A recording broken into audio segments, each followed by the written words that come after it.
Hello, good morning or good afternoon. Welcome to New Frost Morphs. It's Monday morning, Jared, and we've done a thorough clean as usual. And we've got a new snake coming into the facility. And this is Abby, and have a look at her, Jared. She's part of the Holy Grail Project, and she's a cinnamon yellow belly blade clown, 100% het for lavender. And she's a pretty little girl. She's quite spicy, and she's eating well, and she's a lovely little clown, isn't she lovely? Yeah, and that's nice. really going to further our Holy Grail project. We'll hit the grails with her first, but she's got good weight on her. She's about 600 grams and she's feeding well. I'll see whether I can just show her off a little bit, just bring her out. There she is. How about that, Jared? You fell in love with her when you saw her on Morph Market? I think it's her face. Yeah. It's the brown with the black eye. Yeah. And she's been feeding for the last 3 or 4 weeks while she's been in quarantine. Yep. She's passed quarantine and she's now entering the collection, and I think she's lovely. I think Yellow Belly and the Clown looks beautiful, Jared. And the cinnamon. And the cinnamon. And look how all the alien heads are merging nicely. Cinnamon Yellow Belly is lovely, and she is quite a firecracker, so we will go carefully. But she's lovely. A couple nips at me. She's had a couple of nips. So that really will further our project, and we've got a couple of collaborations that we're doing on the Holy Grail project. And just to give you an update on how the other girl's doing, she's a triple het, Jared. Just have a quick look at her, see how she's doing.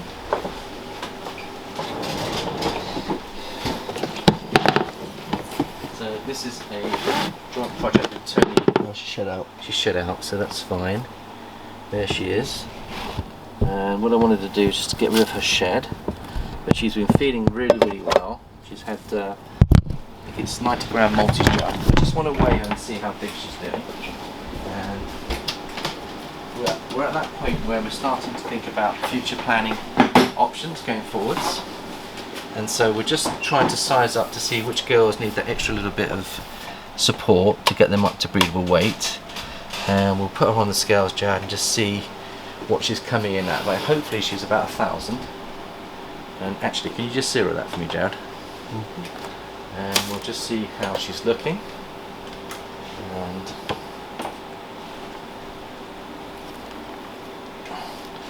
I think she's looking really good. I think she's over 1,000.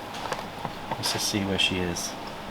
1,120. 1,120. So we want to get her up to 1,500. And you can just see she looks like a very much a wild looking snake. But she has been tested for pied and proven to be positive, and Tony and I are doing a joint project on this one, Jared, and I said to him that we can give him one of the offspring from this that will help him with his project, and we'll see exactly where we go with it, but hopefully she will get up to size. She looks beautiful. She's had a bath and she's looking absolutely stunning and very bright. So the het clown, het lavender, het pied is what's in her. That's the triple het. We do have our own triple hets coming up, but they are a year behind this, Jared. Yep. So this just advances that project by a year.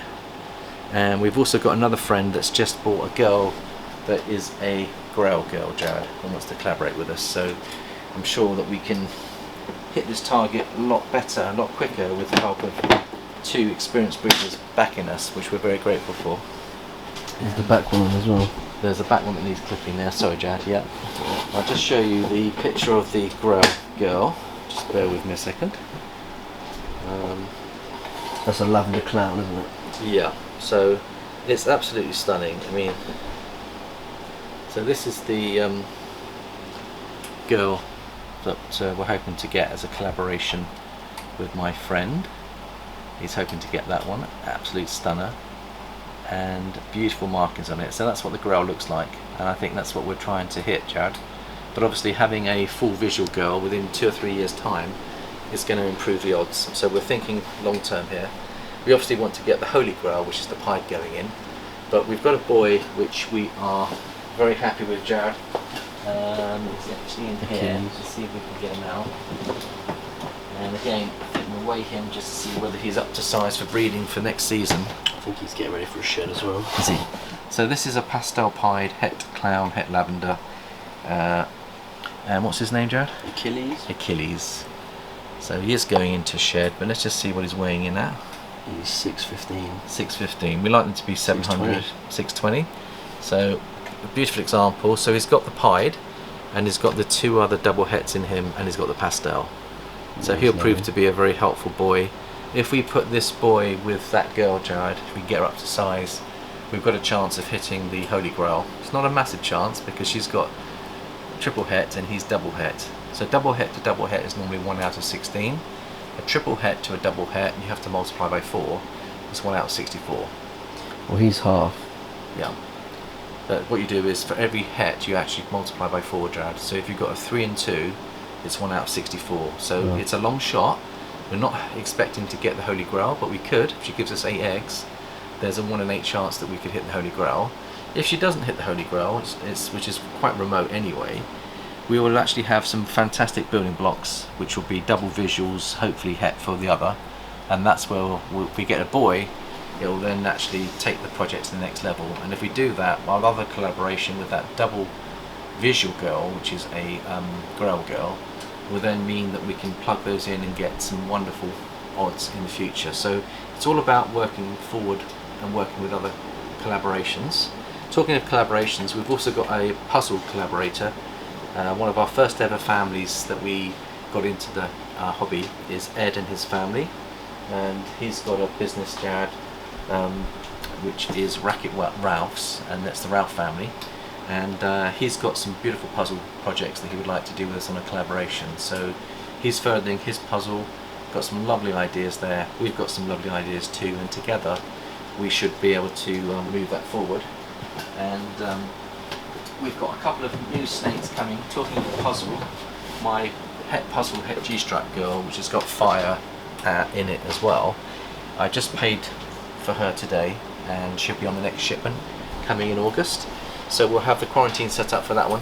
Jared, you've also paid for the hognose that's coming, and that'll probably be coming in August too, so we're looking forward to that. We are doing payment plans for some of our families who have got snakes from us, and we're spreading it over several weeks and months, and that's working out quite well, because obviously some families have got quite tight budgets. They've put enough down for deposit and they're paying us on a weekly basis, Jared, which will then help to build up the future cash flow to allow us to pay for the rats, the bedding, and everything else that we need to keep everything going. So at the moment, the hobby business is actually paying for itself, Jared. It's really at that break-even point, and hopefully as we then get all these babies up to size, and then I think Mark and Callum would like a list of snakes. What I've said to everyone is that as soon as they've shed out and we've sexed them, we'll then make a list of all the babies that are actually up to size, or will be up to size by the time people pick up, and then you can then obviously come directly to us on Instagram, Facebook or YouTube before we put them on Morph Market, so that our close friends can have first access to the best building blocks for their projects, Jared. That's the plan there. So that's all really good. Now, talking of collaborations, Matt and Nat came over for a barbecue over the weekend. They picked up 3 new snakes, and they're really happy. They've filled up their racks, and they're now thinking about building a second rack. But they've decided to go into some extra genetics that are actually from another breeder, and it's the mahogany that we don't have. So they're buying in the mahogany, Jared. Nice. Which would be great, and they said to us that we can do some collaborations on that, because I want to go for the super mahoganies, which are the Sumer pieds, and I'd love to make one of those because there's no head wobble, and they're going to go into that genetic, and also they're getting into the red stripe. Now we do have a red stripe from Tony that again is a collaboration, and I'll just show you her, see how she's looking. She's going into shed right now, but she's about 1400 grams, so if we can get her ready, we will then start to breed some red striped clowns, and we'll probably put a high-end boy like your banana double visual clown pied, I would say, Jared. Yeah. We've Hercules also is another shout. Hercules, but I think Hercules will be the backup, but I'd like the banana boy to go in there so that we can produce some really lovely red stripe clowns that will be het pied with banana and leopard in as well. I think that'd be really powerful. Yeah. So Tony and I discussed it. I told him these are the 2 boys we're thinking about. He was suggesting we go for the higher end boy. Agreed. And if we can't get the higher boy to lock, then we'll get Hercules in there, and Hercules will still produce some fantastic multi-combo red stripe, inchy, leopard clowns, which will be beautiful to have. And we really want to get that red stripe into the Batman project for the Pompeii project. So that's a really good building block there as well. Now we've had some really good news. Jad and I have been doing some ultrasounding, and in the ultrasounding today, Jad, there was a couple of surprises, and one of them I'll show you. I took a picture on the camera, so rather than bore you with the actual ultrasound, I'll show you a picture of, let me see if I can find it for you. It's our clown girl, Lucky. She's proven to be very lucky, and if I show you the picture there, Jared, you can zoom in on that. We can see that follicles are getting very big.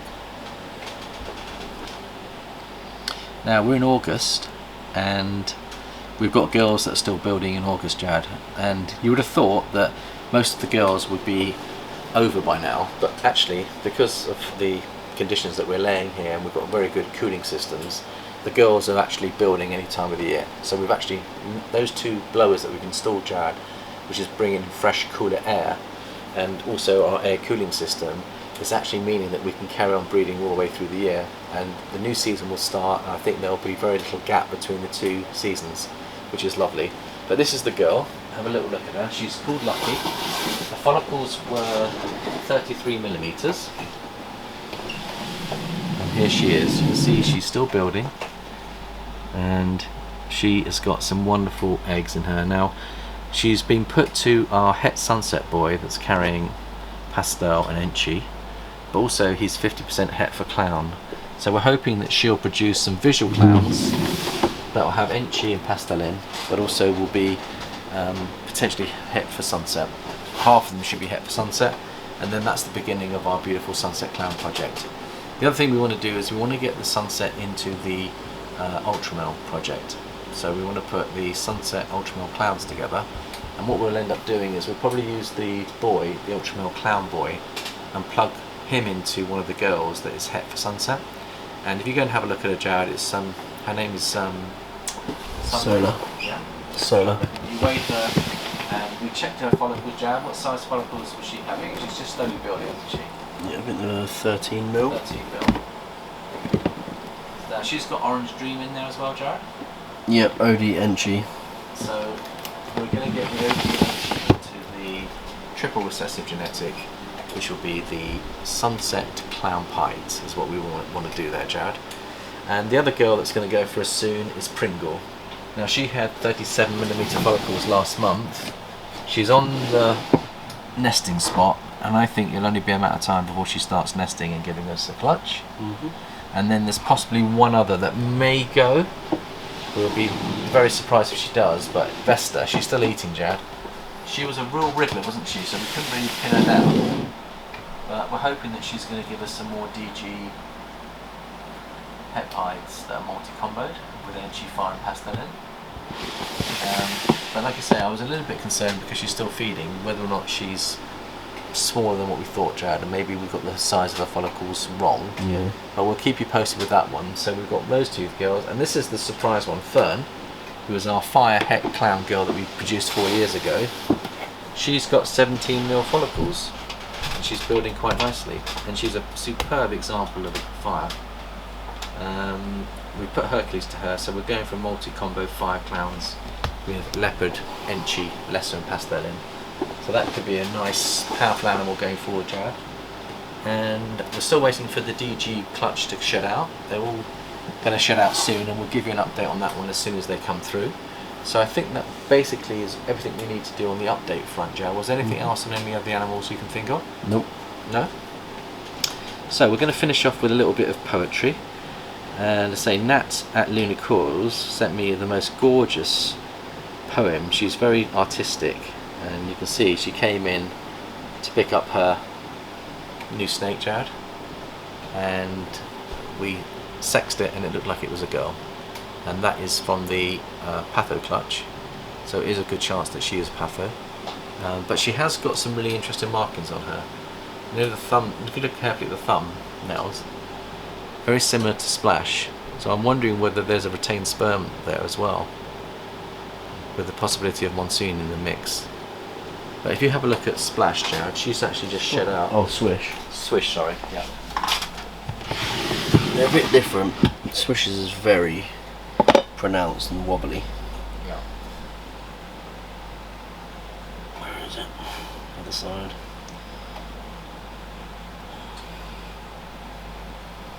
she's got thumbprints coming up, hasn't she? So.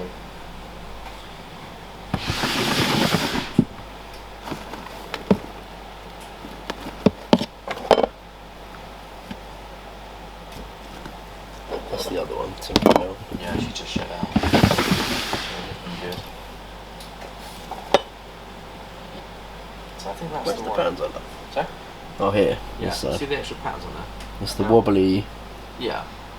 So I think the snake they picked up, the Papo snake, had very similar patterns to her. Oh, wow. So it may well be that that's got a pet monsoon there if it actually is retained sperm from coal. Possibly, so that would be exciting. Now, Nat sent me a lovely ballad. It's called Ballad of the Ball Python, and it's by Lunar Coils BP, and there you can see it. I'll just show you the initial part, then I'll read you the poem.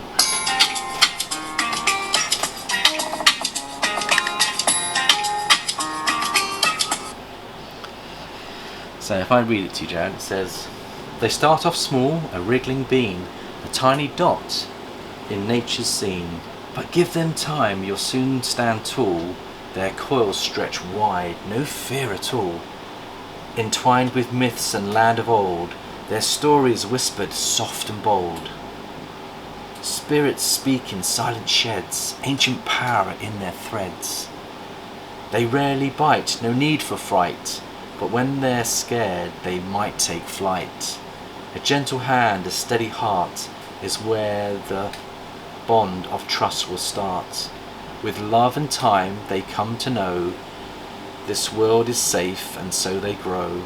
Each pattern scale a work of art, a living spell, a beating heart. So if you find a snake your friend, know that bond won't quickly end. In their stillness, warmth and grace, a sacred soul in scaled embrace. Which I think is beautiful, and it's such a lovely poem.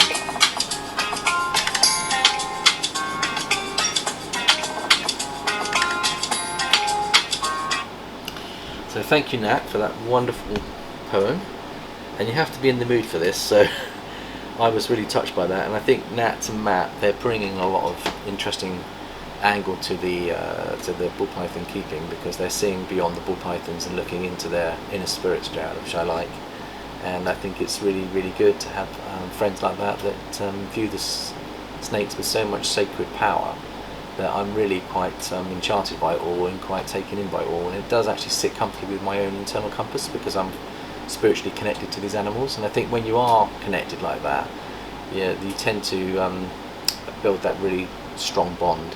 And some of the snakes they've been picking up from us, we've got a strong bond with, but it doesn't feel like we're losing that bond. It feels like we're just embracing a lovely family coming into our hobby who's got that strong bond as well, so the snakes are going to benefit. The other thing I mentioned, Jared, they picked up, or they want to pick up this little snake as well, which just to end, and it's one that was born with one eye. You have to talk to Emily about that. Okay, so let me just see, Jared, which one is it? Is it this one here? I think it's this one here. Yeah. Yeah. So, now, It's a Russo. it's a Russo. It's a really pretty snake. It's only got one eye and it's got an upturned nose, so it's actually kind of not fully formed correctly, and it does struggle to eat. I mean, it's 90 grams. So I said to them that before they pick up, we want to get it up to 100. But if we just have a look at it, it is absolutely stunning snake. Just look at the patterns. I think it's possibly yellow belly, Russo, and there's some other really nice patterns. But Fire as well. Fire, and I think combined it's lovely. See that beautiful eye on that side, and you see the upturned nose, and I think Nat's called it Pixel because of its pixelation on its body. But there's the one with the one eye. See the one eye there? Mm-hmm. So it did come out as a very small baby. Jad's been nurturing it and feeding it. It leaves its food quite often though, Jad, because really small stuff. we actually spent nearly 15 minutes trying to find a smelly rat yesterday over the weekend. So I think what we'll do is we'll give it these smaller multis so we can get it down. But have a look at the pattern on that, Jared. Isn't it just pretty? Yeah, the Fire and the Russo together is really nice. Yeah. And I'd like to produce another one for ourselves as well. But actually, if we do produce another one, hopefully it won't be going through the battles like this. But you can see It's got character. What I love about Nat and Matt is that they value every snake, whether it's got defects or not, Jared. And that's what I love about the family, is they will love and nurture the snake on a beautiful level. And they're actually going to put out a video about how they feel towards disabled snakes, because I think it's so easy for breeders to kind of write off these snakes and say, look, they're deformed, get them euthanized, there's no breeding opportunity with them. But we sometimes forget actually that they've got an inner soul and spirit. And when I read that poem, it was actually trying to help the community realise, some of the community at least, that if you do end up with a defected snake, that it isn't necessarily the end of its life, and that you can bring them on, nurture them, and they make great pets. And I think she's got another snake that's got shark jaw, and I think she said she's got her own little Frankenstein drawer of snakes, which is Nat all over. She loves every creature. In fact, she loves the ones that are disabled more. A bit like Emily and yourself, Jared. You give them extra love and attention, and she'll always be able to bring it when she visits Jared if you want to see how it's doing. So even though it's sometimes hard to let go of these because we've invested so much of our time, I would rather have them go to a family that's going to continue that journey, Jared. Yeah, I agree. So I will talk to Emily, because I know check with her, she likes that one. I forgot to check with Emily. I'm sure Nat will understand if Emily wants to hold on to it, but she has fallen in love with it, Jared, and they've also fallen in love with another snake. Surprise, surprise. Which again we've got to discuss to see whether or not it's a holdback that we may or may not release. But I guess I'll just show you that one as well, because this one here is really beautiful snake, and Matt picked up the Cine. I think it was Been digging. See how it's digging, but this one here is a champagne. It could be black pastel and cinnamon, and it is potentially hep hide as well. But it's also got the champagne and the pinstripe in it as well. And what I'm thinking is it may well be the grey matter that we were hitting, Jared, but the cinnamon's so strong it may be putting colour back into the grey matter. So this could actually be, as a boy, it could have black pastel and it could have cinnamon in it, possibly, but you're not seeing the full impact because of the impact of the pin. Yeah, I don't think it is. But I'm hoping it is, because if the father does carry the black pastel, then we should have hit at least one. Yeah, and there was nothing in the other class. I don't think it is personally, but it's too orange. And too but the thing is, the other one's got one copy. If you look at it, this is what I'm saying. I think one's pin, one's not. You think this one's pin? I think this one's pinstripe and this one's not. That's why I think it's darker. I think this one is pin. This one here. It's got one copy of cinnamon in it for sure. Both should have at least one copy. Of cinnamon, yeah. Yeah, but if the father has got the black pastel and he did come through on this one, this could be the black pastel Cine. It's not grey enough, though. But what I'm saying, Jared, is even though it doesn't seem grey enough, is the pin brightening up that grey, and therefore do we keep an open mind that this little girl wants to come out? So it's one of those. It's not always easy to kind of pinpoint. This is definitely being kept. Yeah. This is one that Jared and I are going to have to discuss further before. I mean, Nat and Matt fell in love with this one, so we'll make a decision and let you guys know. But it's been lovely to have them over for the weekend, and thank you again, Nat, for that beautiful poem. And I think that's about it, really. I think we're going to wrap it up there, Jared. Thank you everyone for your love and support. Have a wonderful start to the week, and we shall see you later in the week. Bye bye for now.